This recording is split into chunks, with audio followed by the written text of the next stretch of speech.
సంబంధించి బడ్జెట్లో గత సంవత్సరం ఎలాగా కేటాయింపులు చేశారో ఈ సంవత్సరం కూడా అదే విధంగా కేటాయింపులు చేసిండ్రు, కానీ ఖర్చు మాత్రం చేయట్లేదు. మాకు సంబంధించి వృత్తిదారులకి ఒక 11 కార్పొరేషన్లు ఫెడరేషన్స్ ఉన్నాయి గతంలో. ఆ కార్పొరేషన్ ఫెడరేషన్లకే బడ్జెట్ కేటాయింపులు లేక వాళ్ళు ఆఫీసర్స్ ఉద్యోగస్తులు ఏం పని లేక ఖాళీగా కూర్చున్నారు. కానీ ఈ గవర్నమెంట్ వచ్చిన తర్వాత కొత్తగా మళ్ళీ ఇంకో 9 కులం పేరుతో కొన్ని కార్పొరేషన్స్ ఫెడరేషన్స్ పెట్టింది. ఆల్రెడీ చేనేతకి కార్పొరేషన్ ఉంది, కానీ పద్మశాలి కార్పొరేషన్ ఒకటి పెట్టింది.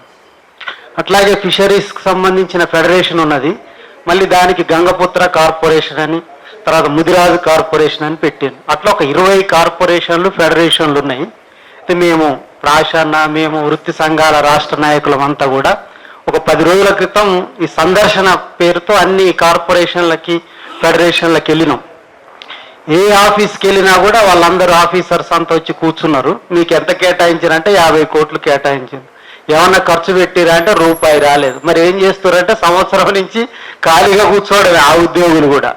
అందుకని పార్టీకి మేము రిక్వెస్ట్ చేసేది ఏంటంటే అన్నిటికీ మేము 1000 కావాలి 500 కోట్లు కావాలని మేము కొట్లాడితే వాళ్ళు 150 కోట్లు బిచ్చ వేసినట్టు వేస్తున్నారు. ఆ వేసినవి కూడా ఖర్చు చేయట్లేదు. కాబట్టి కేటాయించిన బడ్జెట్ అన్నా ఖర్చు చేయాలనేటువంటిది తమరి వైపు నుంచి ప్రభుత్వానికి తెలియజేయాల్సిందిగా కోరుతున్నాం. ఈ బడ్జెట్కి సంబంధించి కూడా మేము 25,000 కోట్లు కావాలన్నా 2,470 కోట్లు ఏమో కేటాయించారు. ఆ కేటాయింపులు సరిపోవు కాబట్టి మళ్ళీ పెంచాలని చెప్పి మా వైపు నుంచి కూడా అడుగుతున్నాం. కార్పొరేషన్లు ఫెడరేషన్లు ప్రధానంగా ఇలా చేసేటువంటి వాళ్ళంతా కూడా వృత్తిదారులు అంటే చాలా పేదవాళ్ళు. వీళ్ళ అభివృద్ధి చేయడం అనేటువంటి ప్రభుత్వం ప్రధాన ధ్యేయంగా పెట్టుకోవాల్సిందిగా కోరుతున్నాం.